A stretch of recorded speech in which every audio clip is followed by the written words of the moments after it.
Hello, I'm Suzanne Cohen. I'm the Managing Artistic Director of Mirror Stage, and I'm here with... I'm Rob Koon. I'm the author of Odins Horse.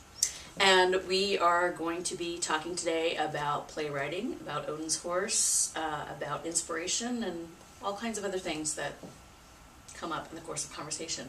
So let's start with talking about Odins Horse and what the initial inspiration was for you, or the initial piece that came to you first, because it has it kind of combines a lot of different... It does. I had a reading of one of my other plays, and one of the actors in it and I were going to get together and have a little post-mortem afterwards. And we were going to meet for lunch, and I was in this restaurant and she was late. And when she got there, she ordered this big salad, which she proceeded to attack like it had talked about her mother. And while she's eating, she's talking about this interview that she just heard on the radio with Julia Butterfly Hill, who was a real renowned tree sitter. She wrote the book, The Legacy of Luna. She was up in a tree for 2 years. Right, we have actually some of the videos and interviews with her on the Mirror Stage YouTube channel. Terrific. We connected to. Well, I heard about this, and I thought, and I came out of it, I don't remember anything she said about the play that she'd done a reading of, but I remembered that, and I think, there's a person up in a tree. I'm going to use that someday. And I filed it away, and this was 5 years before the play was completed. Mm-hmm. And so I went away to a colony at one point to write, and I was doing some research trying to figure out how people formed their conceptions, their ideas about how nature impacts the way they look at the world. Okay. And it's a wonderful book called Landscape and Memory by Simon Schama. And I was reading this book, and there's a wonderful chapter on forests. And that's when I came upon the Odin myth, which I had never seen before. And that was another light bulb that goes on in my head. And I'm trying to figure out, at that point now, a way to make that story part of the play. What's the organic way that this becomes part of the play? And I was in a bookstore one day. I was walking along, going through the shelves, thinking, well, I should really be reading some Nordic mythology. And on this book, on this bookshelf, there was a book called Conversational Icelandic.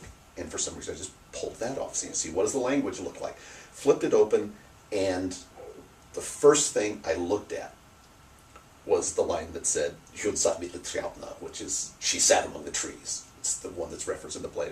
And that's the moment when the hair stands up on the back of your neck. When it was like the universe is tapping you on the shoulder and said, "Get on with it, get on with it." Mm-hmm.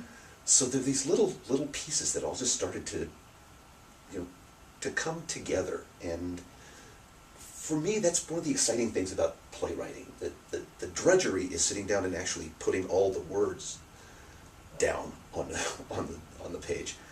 But the fun is when you start to feel this sort of synthesis of all of these things starting to collect, where it's not this is a thing, this is a thing, this is a thing, but it's all one thing. And you start to see the one thing there. That's the exciting part. Mm-hmm. Well, so for your process, do you start with an idea and then kind of plan out who you think the people might be, or do you start with like a dialogue, a piece of conversation, and see where that takes you? Or how much do you plan out in advance, and how much is it discovery as you go along, or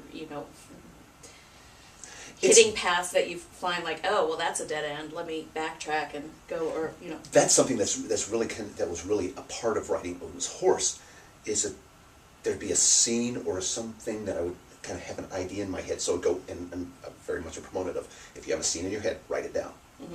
Just write it down. Don't think about where it comes in the play. Don't think about whether it's in the play or not. Just write it down. And there was, at one point, I printed out every scene that I had written for Odin's Horse, and it was a stack of paper about yay high, and so I had 400 pages and no play.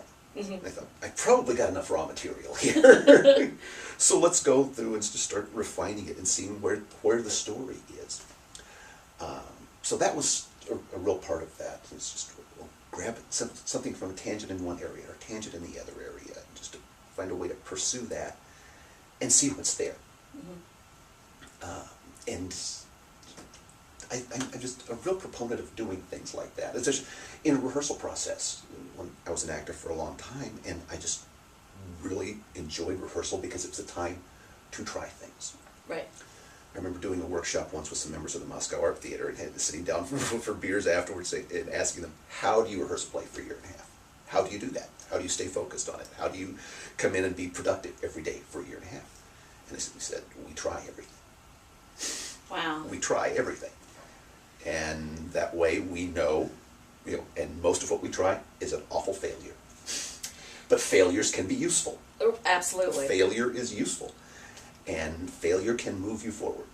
Well, see, and I think for me, that's part of the reason why I gravitate more towards directing than playwriting, because I like to have at least a roadmap of sorts, and then within that structure to kind of try a lot of different things. But like the idea of rehearsing one play for a year and a half and trying it, that would probably drive me insane. I don't think we're conditioned to do that. Yeah. I think one of the things we're conditioned to do a little more is to make a choice. Go, make that choice. Go with that choice. And as a playwright, I find actors that do that really feed my process. Because if somebody just does a halfway job of following through a choice, you never know whether it works or not. Well, right, or that there's some actors who are almost more like empty vessels. They want to be filled with the words and the direction. They want to be told how to do it. And then there's other actors who kind of come to the table with a perspective and a point of view, and they've done some work on their own, and so that they bring things in a way where it's like, yes, yes, yes, or like, oh, well, that didn't even occur to me. Fantastic. So that that's why I don't start off rehearsals like knowing exactly how it's going to be. I have an idea of kind of what I think or what on the page has spoken to me, but that's why, like, as opposed to the process of writing, where we talked a little bit about this last night, but that in terms of playwriting versus other kinds of fiction writing, and trying to tell a story only using dialogue. It's possible to do some voiceover on stage, but that's not effective. That's really kind of a cop-out.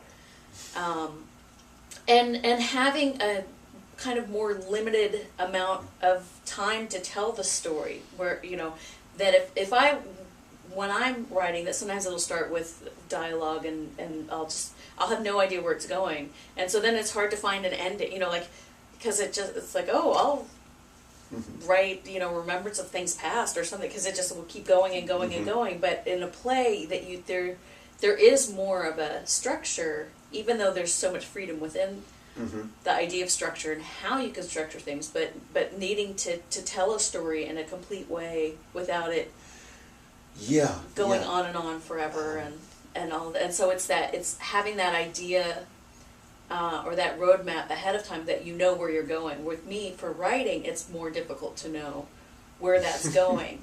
And so as a director, I love reading scripts that leap off the page for me, and I can imagine it, I can visualize it in my head, and I can hear how the characters speak and all of that, and I think, that I want to bring that to life and create it. But again, I already have the idea because of the world that the playwright has created. But as you were saying, you don't want to know how it's going to be at the end, because those surprises that happen into the process, they're the things that just keep you alive. What's going to happen now? Well, we know, if we do Romeo and Juliet, well, that play's kind of been the same way for 400 years. We kind of know what happens. We kind of know who does it. But a good production of Romeo and Juliet, there will be things in that surprise you. Actors will do things that surprise you.